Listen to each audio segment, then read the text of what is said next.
Samsung is a big company, like they're a big player. They can make good hardware, but on the software front, I'm not sure they're quite on the same level. It has this new innovative display, extremely sophisticated, extremely advanced. Easily the most powerful zoom phone on the market. 2024 was basically the AI year for Samsung. Perfect, smooth implementation is actually quite important for me. So the S24 were the first series that introduced AI to the world. Great product by Samsung. Samsung has its advantages, that's for sure.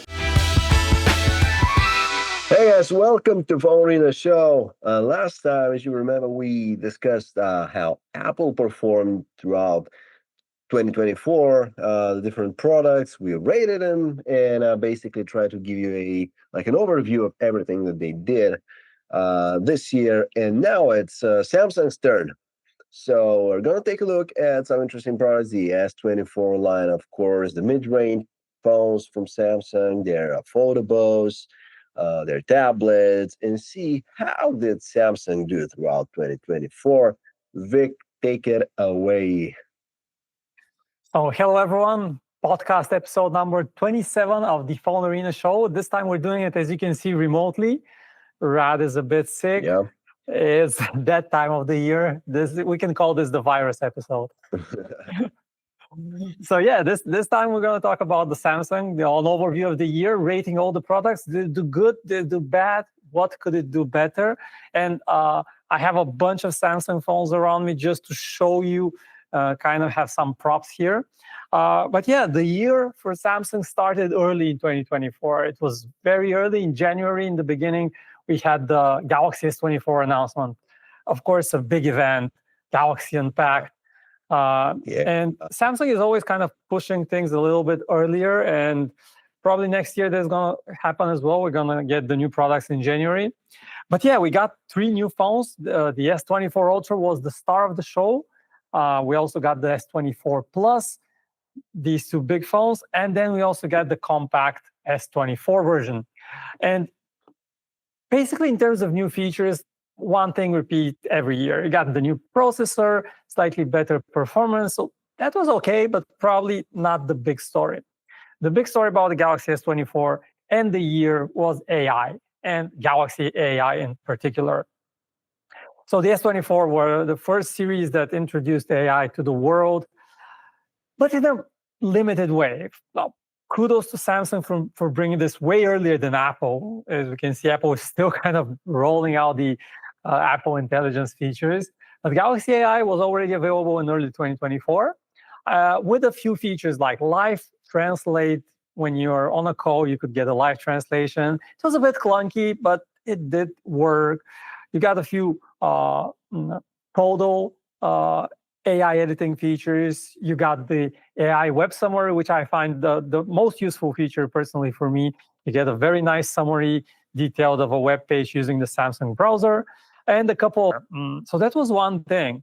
And I'll let you, Rad, tell us quickly what you think about the Galaxy AI features, S24 and Samsung in general. What are your thoughts? Is it better than Apple? How do you rate it? Well, at this point, I'm a big Samsung fan and I'm a big Apple fan. But now, if it's better than Apple, I don't know, because they're like slightly different, and you would assume, that they would cater towards slightly different type of people. So, but one thing, and you said it, kudos to Samsung, is that they had functioning AI features in their phones from the start of the year, and Apple, here it is, still rolling out these features, beta after beta, and they're only limited to the US, which is not a small place, but still, if Samsung can do it worldwide, then Apple should be able to do it as well. So that's one thing Samsung seemed to have done pretty well. With the AI rollout of the features. Of course, they won't be, in the general case, they won't be as polished as the final Apple, implementation. But at the end of the day, come on, let's not be perfectionists. Here, let me quickly jump in and give you one example to our viewers here. That perfect smooth implementation is actually quite important for me. For example, on Samsung phones, you can now use Gemini, which is very powerful. You can use Gemini Live, which has that very realistic voice you can talk to just like a real person. And those are probably the coolest AI features of the year. But Samsung, for some reason, insists of making them a bit harder to access. So on most Android phones, you just long press the power button to access Gemini. But on Samsung phones, that is locked to only Bixby. And Bixby is very limited. So this is just one example of a feature that is not perfectly well implemented. Samsung could do a better job with AI here. And it insists on just pushing those Samsung services that are not quite as good on users. Feel that's kind of the wrong move. Yeah, but on the other hand, Samsung is a big company, like they're a big player, and they have confidence, to an extent. If you're a smaller player on the market, like say you are Motorola, or some other company, you very easily default to the Google solution. And Samsung, they like to look at themselves as this behemoth, this huge player. They're on the same plane as the Apples and the Googles of the world, and so they should try to. They're going to try to push their offering forward, and if it works, great. If it doesn't, they'll maybe eventually revert to the Google solution, but they got to try. Yeah, it's true. I feel that Samsung has this confidence, but I'm not sure if it's always justified because, sometimes they can make good hardware, but on the software front, I'm not sure they're quite on the same level. They probably want to be, but I guess that Google is just a few steps ahead and probably even Apple. But let's wrap up the AI topic and switch to something else, which I also wanted to touch on. And this is the hardware situation and the processor thing that kind of Samsung keeps on going back and forth. For its flagship phones, it has been using the Snapdragon chipsets for years in the US. And this has not changed in 2024. But unfortunately for other countries, last year in 2023, it went back to using the Snapdragon chip for all its models, all its flagship models. And now this year, it's back to using a lesser Samsung Exynos chip for the Galaxy S24 and S24 Plus in the UK and Europe. And I feel that's a bit of kind of a downside of this Samsung approach, where users in those countries feel a bit left out. They feel like they're using a slightly lesser hardware, not quite as powerful. So I was a bit disappointed by that. But otherwise, the other also notable thing here with the S24 Ultra was the price hike. For years, these flagship phones, they came at a high price at $1,200. And this year, the S24 Ultra goes for $1,300, which is a $100 increase. But that wasn't based on much actual upgrades. So this was just kind of out of the blue, I would call it. And of course, you can also get quite good discounts on Samsung phones. If you go to Best Buy, go to other places, if you want those trade-ins, you get some good deals. So most people won't pay that full price. But in case you do, it's still a pretty steep price to pay. It's more expensive than the iPhone 16 Pro Max by $100. So I feel that was not quite justified and a bit strange. So this was on my cons list. But finally, the biggest pro and the biggest innovation, I would say, this year is this little thing here called the anti-reflective screen. And you can see, like, I'm pointing the phones in different directions. This is the Galaxy S24 Ultra. You can see it perfectly clearly with no reflections. And this is great. This is something we haven't seen on other phones. This is a unique Samsung thing right now at the moment. It's super useful when you're using the phone outdoors. And I really wish this feature comes to the regular S24 and the S24 because they currently have a regular screen. They don't have this anti-glare coating. So yeah, this is my kind of overview of the year for Samsung, what we saw from them. Some pros, some cons, so it's a bit of a mixed bag. What else do you have in mind? Like looking at the Galaxy S24 series, where do you impressed want to see next? What's your thoughts? Exactly. It's mostly mixed feelings. I think the whole S24 lineup is pretty solid. Like there's few things left out, few things that are left to be desired out of these products. They're very solid phones. From the base version to the plus to the ultra. I love the designs. The hardware extremely solid. The feature list for all three phones across the board, across the whole series, is pretty great actually. And so, yeah, the ultra is maybe a tad overpriced. Samsung insists on positioning this phone as maybe the only ultra phone out there. Even above, in their eyes, it's above the Pro Max, and it does some things extra, like it's unsurpassed in the camera department still, in at least for Western markets.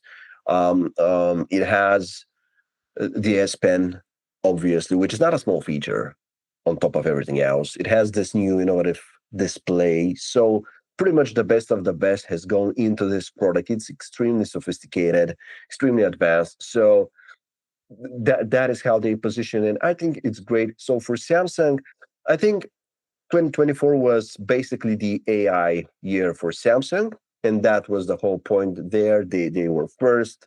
They iterated on the offerings later with the Fold 6 line as well.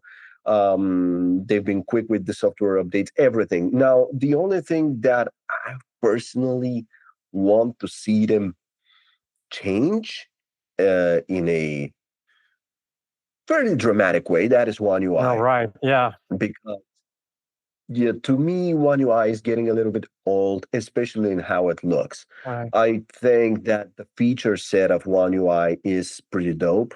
It's great. It runs very, very well. But the way it looks kind of makes me see these products as not so, serious of a product, if that makes sense. These, for example, the icon set, it's so simplistic, so too colorful. It's too colorful. It's a little bit cartoony. They're back to that aesthetic with the cartoony icons. And you take a phone like the S24 Ultra, which costs a lot, which is extremely premium, extremely well made, extremely polished, and then you slap this cartoony One UI colorful icon thing on top of it. It just doesn't, it doesn't make for a coherent product. I expect something a little bit, I don't know, smoother, a little bit more mature in how it looks, Right. in how it feels. So that I think would correspond very well to the S24 lineup and the S25 lineup, and hopefully they update this one as well. So that is what I want to see them do with One UI 7. I think there are certain rumors about it, Yeah. but we'll see just how different it's gonna turn out. And yeah, that's what I want to see from Samsung. I actually agree with you, and I was also gonna say the same thing. Like One UI, like the looks a little bit dated, but for me, also another problem that we should point out is just that gesture navigation. It's not quite as smooth as what you have on the Pixel or the iPhone. There is a bit of a stutter here and there, and it's a Samsung thing. Like you're using a Pixel phone, it's not there. You're using a OnePlus phone, they also run much smoother, but you still have that occasional choppiness when you're using, particularly the gestures for the swiping gesture. Those should be like, we've had this new interface, the gesture-based interface, for nearly 7-8 years, a lot of time. Yeah. This should be perfectly polished, and I feel like it's not quite there. And I don't know if it's Samsung's approach to that. That's how they envision it to be. But like every time I pick up a Samsung, a little slightly bit of jitter, slightly bit of lag here and there.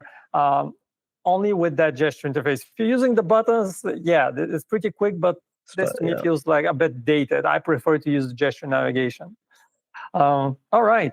So that was probably everything we have to say about the Galaxy S24 series. Maybe just quickly running over the upgrades, what we saw this year. So for the S24 Ultra, apart from that new screen, the new processor, the big change was in the camera.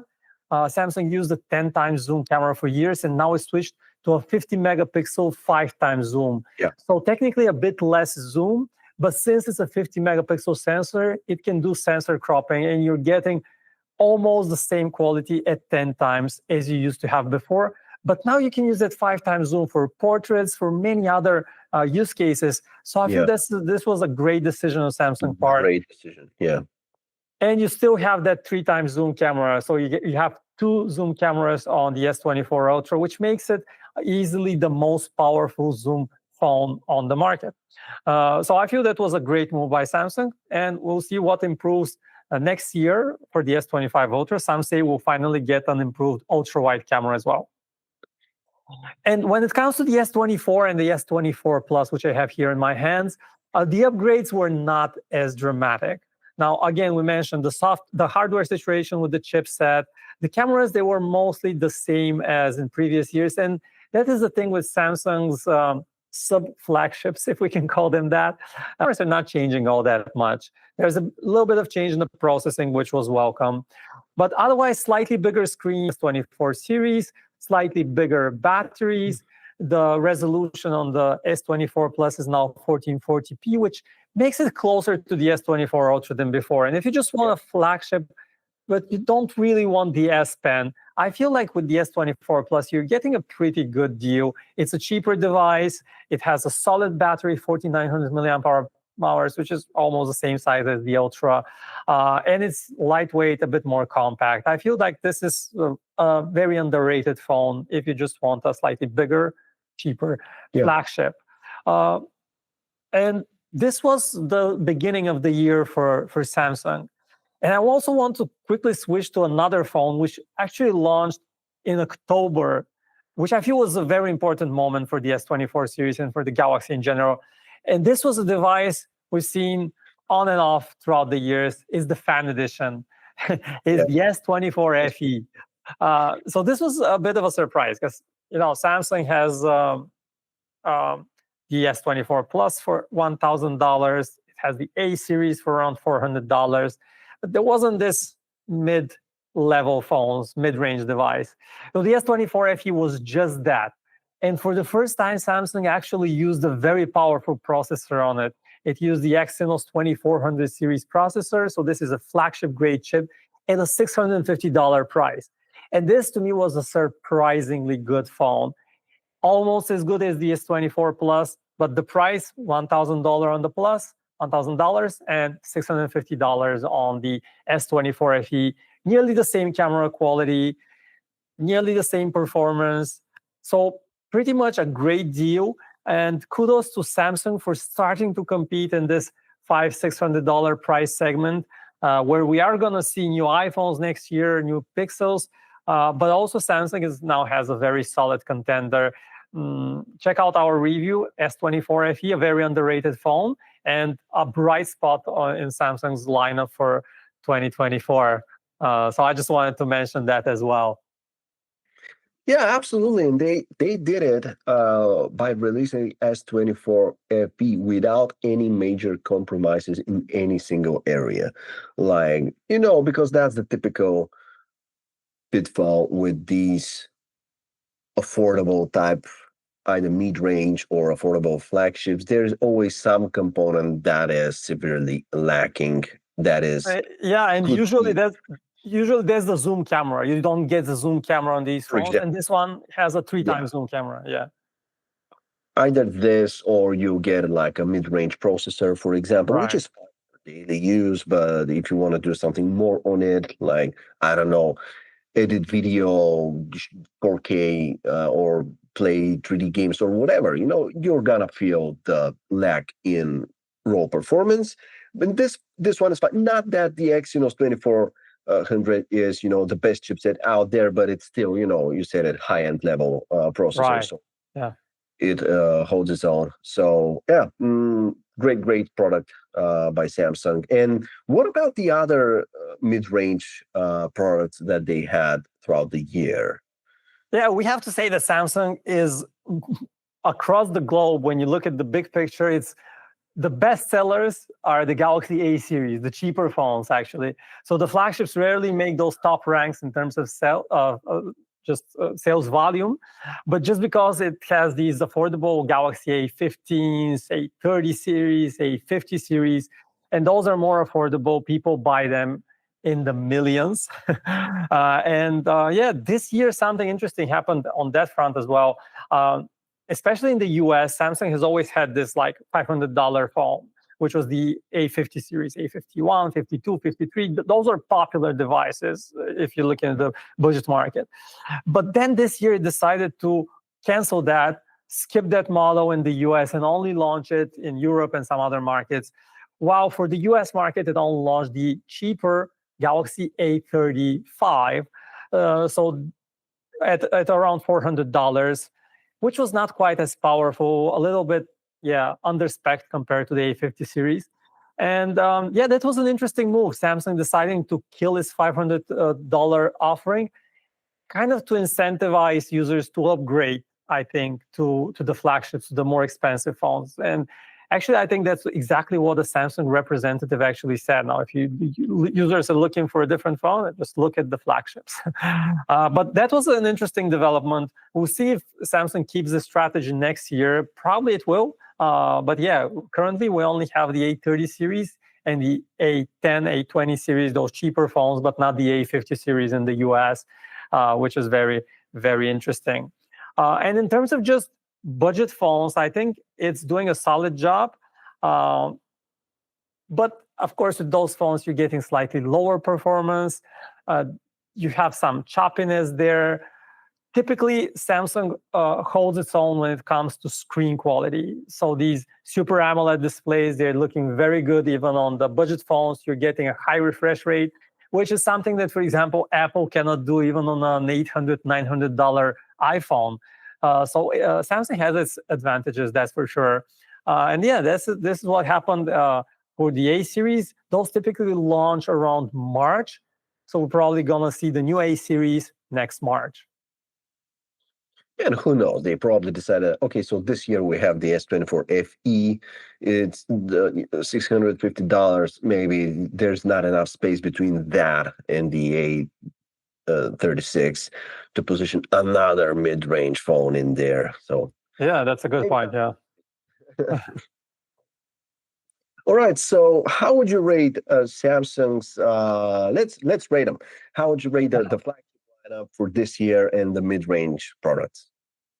Well, I would say like just the S24 Ultra, I'm impressed with that new anti-glare screen. So this is the bright spot. I'm not so happy with the price. And when it comes to the base models, I like the redesign with the flat sides. So overall, I would give Samsung a solid B rating for the Galaxy S series. What about yourself? Yeah. I think a B totally makes sense here for Samsung, both for the vanilla models and the Ultra. It's just that it's maybe a little bit overpriced, although very, very impressive phone. But I would not give them the A, mostly because of the software of One UI. Yeah. I think it felt okay. It felt fresh for a little while, but it's getting a little bit long in the tooth, so it's time for a redesign. Well, let's see. One UI 7 is right around the corner, so we'll see if Samsung is able to turn this around and hopefully get an A rating next year. We'll see. What about the mid-range? The mid-rangers, I would say the S24 FE, if we count this towards the mid-ranger, was a big hit. Very impressive phone. So for me, this was a solid performance, and probably I would give this an A- just because of that phone, the S24 FE. Pretty high rating. Yeah. Yeah, but we said it, like S24 FE is like too good to be true. Of course, if you hold like the S24 FE and the legit S24 next to one another, you're gonna see where the corners have been cut, but it's not major places. It's not functionality wise. So yeah, it definitely deserves this high rating. I would give it like a like for the full mid-range, more affordable offerings from maybe B plus, because Yeah. very solid performance, great product with the S24 FE. The A series I really like. I like the displays. Those are cutting edge displays for that sort of price. What I don't enjoy so much is like you know the somewhat slower performance on the A36. Like this, Yeah, I, that's the weak spot. Yeah, if for me this was a kind of an emotional rating. I like the S24 FE so much, but if you look at the A series again, like the processors are not as fast as the other phones in that same price rating, price tier. So yeah, that's a good point. yeah. Whereas if you take like something from Apple, even towards that sort of price, like the SE iPhone or whatever, those would be usually there are other compromises there. For example, if you're going to use a design from 5 years back, but if and a display that is by no means high refresh rate, also like 5 to 10 years back. But in terms of performance, it's gonna be top notch. So you are gonna be able to use that product for a lot of stuff. Yeah. But yeah, to an extent, the camera and the design are gonna suffer with Apple. With Samsung, it's maybe the opposite. So pick and choose. Yeah, that's right. All right, so moving on, maybe. Yep, let's move on to the foldables. Fold Let's 6. go to the foldables. Uh, and I would first like to get the Flip 6 out of the way, but you can later go back to it. So yeah, Flip 6, w- great flip foldable. If you like that sort of form factor, go get it. It's fine. No major issues there. Yeah, there.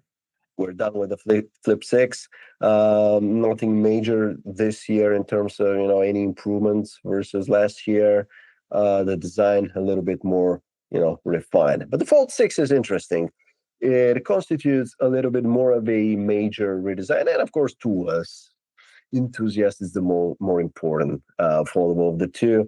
I generally dig the redesign, what they did with the Fold 6. These sharp corners is very interesting, very different. Um, I like the somewhat of a compact form factor with this phone. The hinge has been improved. That's great. I don't like the fact that there's still a crease on that display at this point. I don't know. It's like Oppo managed to fix the crease, get rid of it last year. So a full year later, Samsung still has the crease in the display, but maybe they're not just investing too much in these things right now. They're maybe just pushing them along, is just to have something fresh there, but waiting for the moment when it's gonna make sense to make a bigger investment in that product group. I'm pretty sure that Samsung is pretty much dying for Apple to finally make a foldable phone, because that will probably bring a lot of life to this whole category, which has been here for what, I don't know, 5 years now, 6 years, but it's barely like around what, 1% of market share Right, of yeah. all. So not a lot of consumer action going on there. There are enthusiasts, actually, people with who can afford them, and you see them every once in a while, but they're by no means your mass offering. So I'm sure they're just dying to see Apple enter this market and make foldables cool and mainstream. But yeah, and that special edition thing, I don't know what to say about it. Very, very strange that they released, a Let's few maybe weeks ago in quickly Korea. let's maybe quickly remind our viewers what is exactly that Fold 6 special edition. What was new about Yeah, it? it's not even a Fold 6, it's the Galaxy Z Fold Special Edition. So it's Right. not even, Okay. which makes sense because it doesn't have too much in common with it.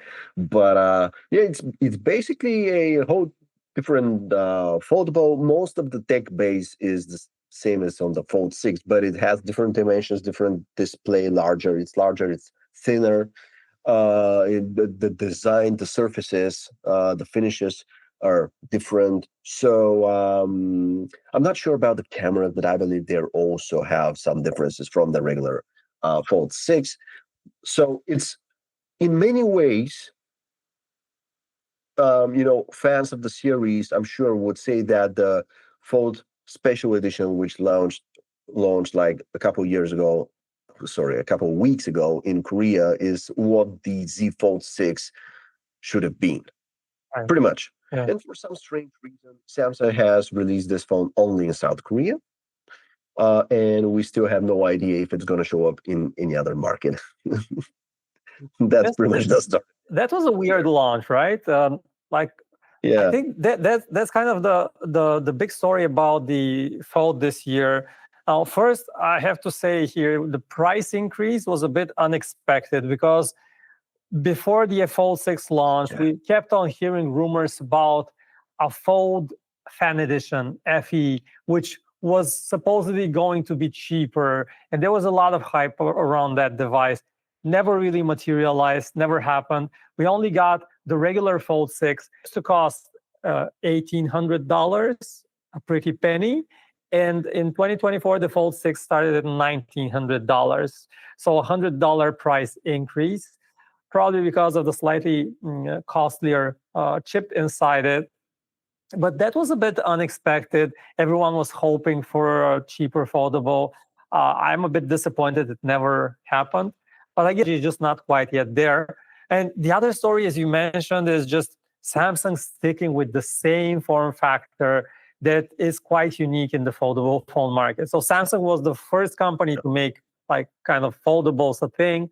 And but now many others make foldable phones, and they all make them so that you can use that uh, cover screen, that outer screen that you can see right here. On the Samsung, you can see it's very narrow, so it's a bit harder to use, very hard to type on it. So the perfect experience on such kind of foldable is you have to kind of unfold it, which is not always possible. But when you unfold it and then you have the keyboard, you can type very comfortably. But if you yeah, just quickly type something, it's not very convenient.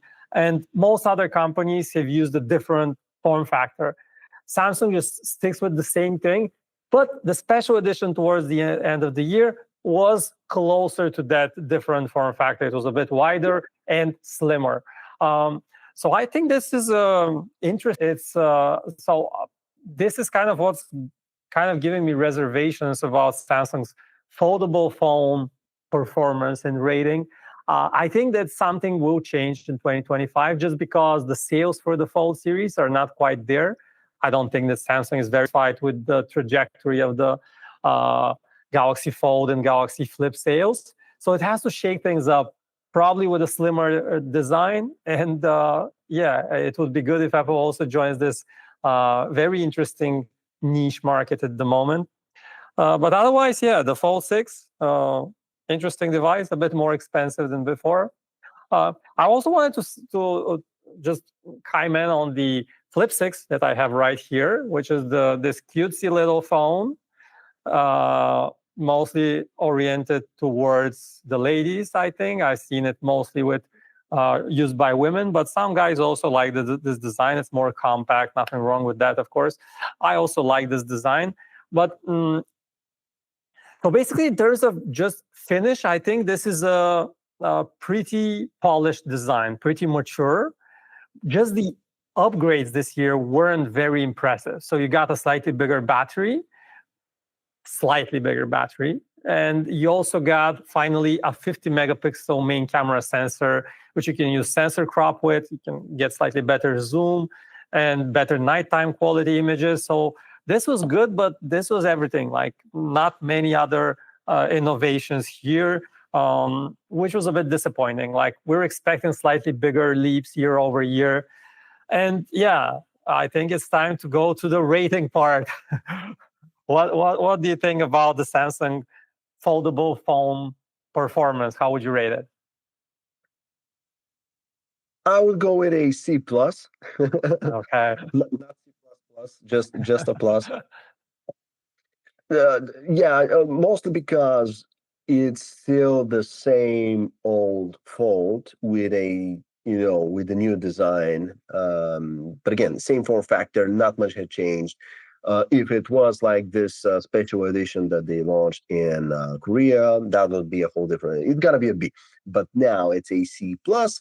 We'll see what happens next year. I'm pretty stoked for tri-foldable phones, and there's been some rumors that Samsung is working on that. Of course, they are. They're making these displays. So yeah, maybe let's hope that next year is going to be better one. But for this year, I'm going to give it like a C plus. Yeah, I agree with you. It was not a very exciting year for foldable phones, so I would give it the same rating, C plus. Now, for me, trifold, again, very interesting concept. I don't expect to be seeing it very soon because it seems very expensive still, but I would love to see some device. But for me, the major breakthrough that has to happen here is dust resistance for foldables. We've been hearing that Samsung is working on this. Currently, you have water resistance on foldables, which is already quite impressive.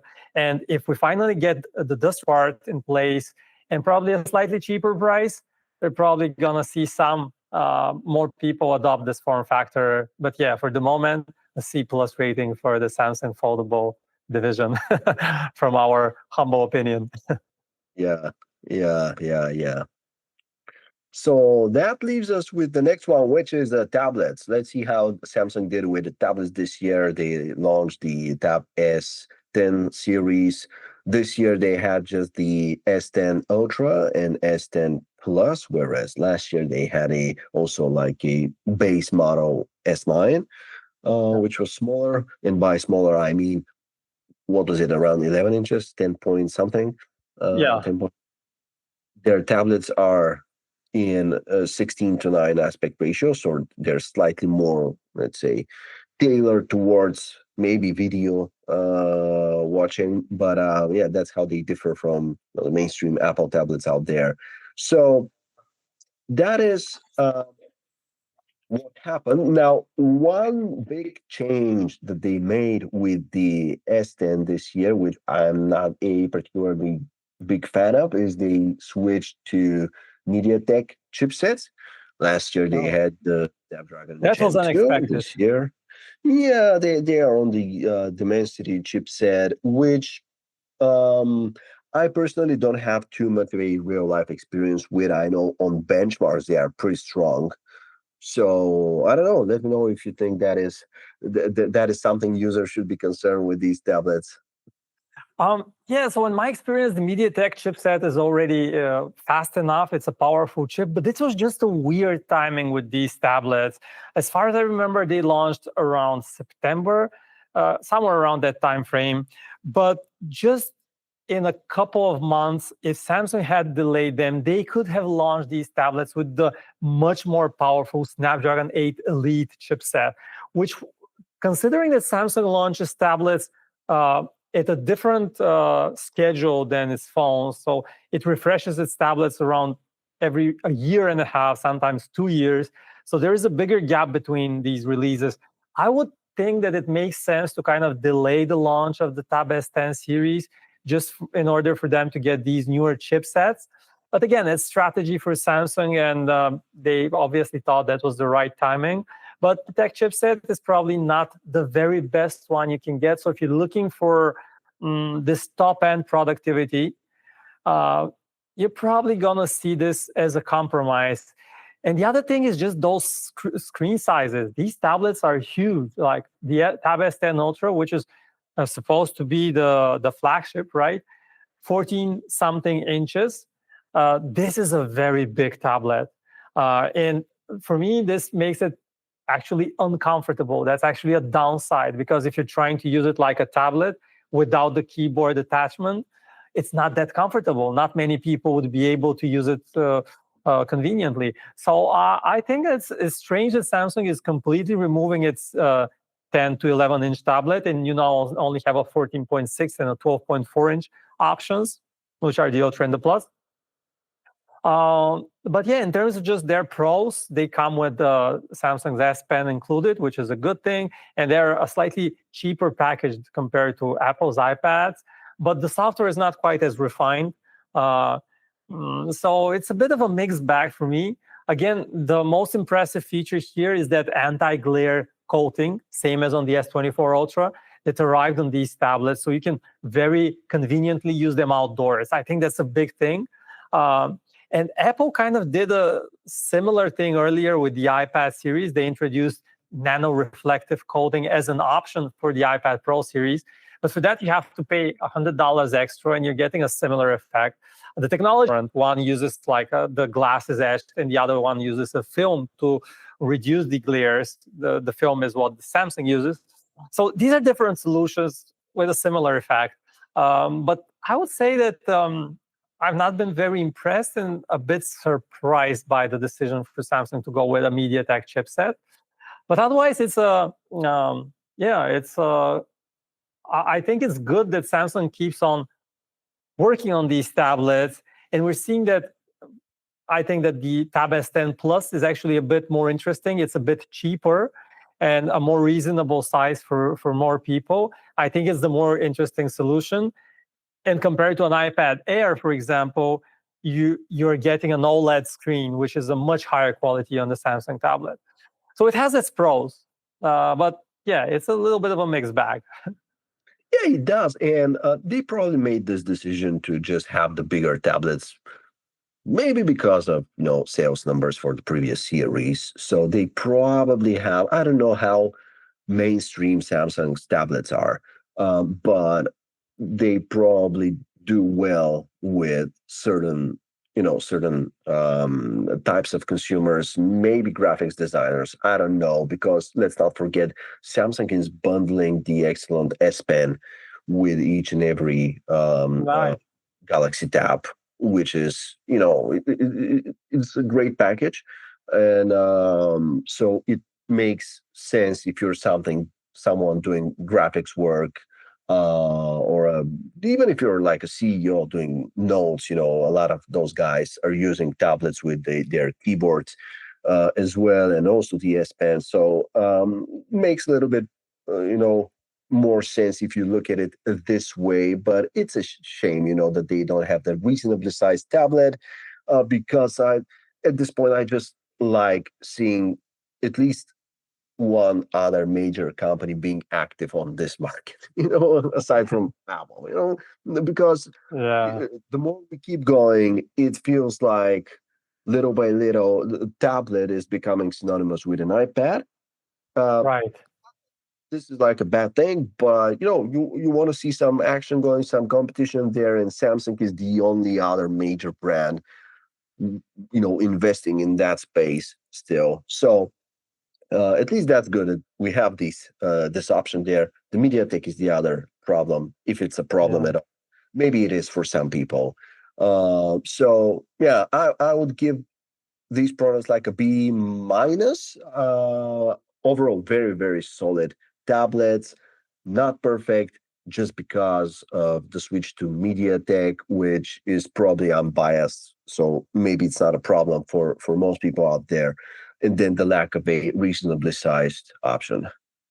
Yeah, I agree with you, and mostly, but I would actually rate them a bit lower. I think they could have done a better job with the processor, so I'll give them a C rating, just because I wish to see a bit more investment and effort in just the pure performance, as these tablets are becoming kind of a laptop replacement. That's their main function at this size.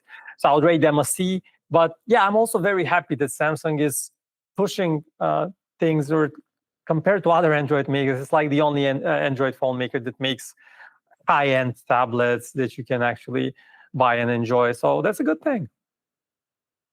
Yeah, OnePlus actually, their tablets are pretty solid as well, and they are on the Snapdragon platform. So Yeah. they have the newer one with the Gen 3 from this year. So and it's also a complete package with a pencil and a keyboard. So it's actually pretty solid.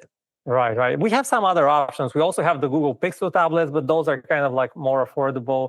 They're not the only game in town, but when it comes to high-end options, I think we don't have that many. Yeah, absolutely. And that leaves us with the wearables. All Let's see what right. wearables. This year we have the new Galaxy Watch. We're at here with the seventh generation, right? That's now. true, but actually, the big moment for Samsung was something that they have been obviously developing for a couple of years, and it was a Yeah, response to a very popular Apple Watch model, the Apple Watch Ultra. We've seen this bigger yeah, design with finally 2+ day battery life, and Samsung did not have the same thing. It had its own thing with a rotating bezel, but it kind of just went full Apple here. So it kind of designed an Apple Watch with the Galaxy branding and a very weird design. So this was the Galaxy Watch Ultra. The main selling point was that it's a watch with a 2+day battery life, and it's a Galaxy Watch, of course. It runs Wear OS, and it has this crazy, let's call it a squircle design. It's a bigger watch, of course, thicker watch. It was all about the battery life. Samsung tried to provide some advanced functionality here and there, but mostly it's about that battery life and about a slightly lower price, undercutting the Apple Watch. So the Apple Watch Ultra starts at $800, and the Galaxy Watch Ultra goes for $650. So $150 difference. But it was a solid offering. But I would say that the slightly strange design kind of set it back a little bit. You also got, it was in many ways it was also very clearly like an Apple Watch Ultra ripoff. Even that the yeah, color of that action button was a similar orange one. And it left a bit of a sour aftertaste, let's call it. Not sure that it was the success Samsung wanted it to be. But if you just want a great Samsung watch with great battery life, the Galaxy Watch Ultra is here. This was the big moment. The Galaxy Watch 7, on the other hand, it was a pretty forgettable upgrade. Almost nothing new there. Probably the least exciting upgrade in years. At least the price remained the same at about $300. You got new insights, so it was mostly about the software, but you got them with the updates to previous watches as well. And on the Galaxy Watch Ultra, you have a new energy score, which is kind of like Garmin's body battery, giving you an estimate of your energy levels throughout the day. That is useful. You got better sleep analytics, better breakdown of your sleep quality, an improved interface. I really actually like the Samsung Health app just for its ease of use. So I think it wasn't the most exciting year for Samsung Galaxy Watch upgrades, but this Galaxy Watch Ultra was something new, something people wanted. So it's something. I think it's just because of that new product. I would give the Galaxy Watch Ultra and the Galaxy Watch a rating for this year of around a B minus, something around that. What are your thoughts about these wearables? you're so generous. I think that the Galaxy Watch Ultra is like the definition of mixed feelings. It kind of has its own character with this unique shape that they came up with, which is not something we haven't seen, on other watches. I mean, maybe not smartwatches, but it's a traditional, in a way, watch shape. So it's all right. I think whether or not it's gonna look good will very much depend on which unit you decide to buy, which option, and with what band you're gonna pair it with. So that's probably there's gonna be a huge delta in how it ends up looking on your wrist, from fairly okay to pretty ridiculous. Maybe that's the spectrum there. Um, so yeah, I think you're absolutely spot on leaving it a bad taste, from pretty much looking like a Apple Watch Ultra ripoff. I mean, it's not that it's a direct clone or anything, Well, but yeah. it just inspired from the Watch Ultra by Apple, and that if you're Samsung, in my eyes at least, you're so big, you're so huge, you don't have to do this. You can afford to be, to have your own style, your own, way of approaching things. So they did it down to And, and Samsung kind of had this with the rotating bezel. They had this unique yeah, feature which users loved absolutely. for some reason. Yeah. This watch could have had this feature.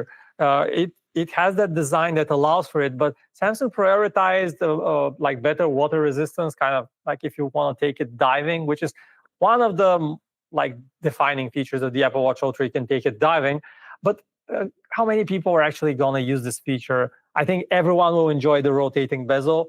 Only a few percent of Mm. users will actually go diving. So to me, that was the wrong move. I pretty much enjoyed the rotating bezel. Yeah, even if it was a solid product, they should not have gone with this orange band there. Just come up with something your own, maybe yellow or I don't know what. Red, at least change it to red. But it's a decent price maybe for such a high end watch, well positioned price wise with regards to the Apple Watch Ultra. It's also seeing a lot of sales, so you can easily grab it for like $500, which is good.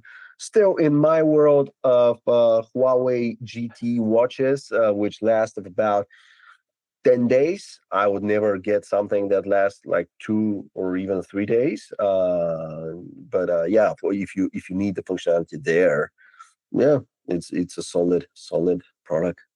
Yeah, and one other thing is like like I was expecting to see more Gemini, Google Assistant kind of integration here, which didn't really happen. Mm, But anyway, we have a wild card here. We have something that we yep. weren't sure was going to happen, but actually it did. It was the Galaxy Ring. It was the new Yeah. category for Samsung. Everybody was expecting something really big. It happened a few months in. We kind of forgot it even exists now, right? Pretty much so. I actually forgot we had a review that it even came out. It was so forgettable a product, which is very strange because for a few months, when did they tease it initially? Was it right at the end of the S24 launch? Yeah, it was in the beginning of 2024, so it was like January. Yeah, and it was like one of those, it was positioned like one of those one more thing moments for Apple, Right. Yeah. It was like the keynote was over with the S24, everything, and then they had this moment with the ring, and everyone was genuinely excited. You could feel that, okay, so that's new. That's something new from Samsung Galaxy Ring. Kind of exciting. Yeah. Then they showed it a little bit more. I don't know, at MWC, I think it was. We got some teasers of it, some iZone footage. It was this product that, oh, it's a new thing. And then it came out, and from that moment on, like the story ended right there. I don't know if anyone cares that this product exists. Remind me what the point was to the Galaxy Ring. Is it like a watch, but it's not a watch, but it has longer battery life, so it can Yeah, track sleep and that kind of that's stuff? that. Yeah, that's a good summary. So it's pretty much a wearable that you wear on your finger. It's a ring. It has a 1 week battery life, but it doesn't have a screen. And I think that's the problem. It's just the form factor isn't what most people want. And if you already have a watch on your hand, Yeah, it doesn't just make much sense to also have a ring. It kind of makes sense if you want to go minimalist, maybe for that, but for most people who just want to track their workouts, would do a much better job. It's impossible to manually start a workout with a watch, with a ring, excuse me. So you it has some automatic workout detection, which doesn't work very good. You have to go back to the app, kind of correct it every time. It's a pain to use as a yeah, workout tracker. It's good for sleep yeah. tracking. It has that long battery life. You just want your sleep tracking, your health data recorded, and something unobtrusive. It's a good solution, but it's also a bit pricey. $400. It was a price we did not expect, and that is also turning No, many people off. And the other thing is just the specifics of that ring form factor. You have to tailor to choose the right size for your fingers. Then it's hard to sell because like not everyone has your yeah, finger yeah, size. Probably not everyone wants to buy a used ring. Maybe I would think it's a more personal kind of technology. I think the design was nothing wrong with the design. It was very lightweight. It had a beautiful design, but it's kind of a ring, right? Yeah. Not Yeah. too hard to achieve that. Of course, cramming in those sensors was a technological challenge, but I just think that is the lack of a screen and that workout functionality that is so key to having a wearable in the first place. Also, being able to see the time is a nice extra. You cannot do this on the ring, obviously. Uh, and yeah, I think that just as a form Right. factor. Yeah, sorry. Yeah, You're absolutely right. I mean, at $400, you might as well get a Galaxy Watch for that. absolutely. Yeah, yeah. I mean, why bother with that? Going through this the difficult processes of finding the right size, then you're gonna have trouble selling that. Not many men enjoy wearing rings or used to wearing rings. So, and you're so limited. So why not just get a watch Yeah, at yeah. that point? So yeah, it's kind of like everything about the ring, and it launched, and there was a buzz around it for a couple of weeks, and then I think nobody's currently talking about the ring anymore, and it's kind of died off, and I'm not sure what's the future of that, to be honest. Yeah, maybe it makes sense, and they were like, and guess what? No subscription, which is great. It means, yeah, you're going head to head with the only other major option out there, which is the Oura Ring. And the Oura Ring specializes in sleep tracking, correct? Yeah, yeah, that's right. That's what pretty much it's made to do. And that is a niche product. That is a special audience, special consumer base which formed around the Oura Ring, and those are people who care very much about their sleep tracking or whatever. In your Samsung, and you already have these smart gadgets, your consumer base does not overlap with those people using the Oura rings over there, and so you already have a superior product, which is the watch, Right. which does everything plus more for the same price, and it's way more fun than this boring ring. So maybe that's why it didn't work out for him. Yeah, I agree. I agree 100%.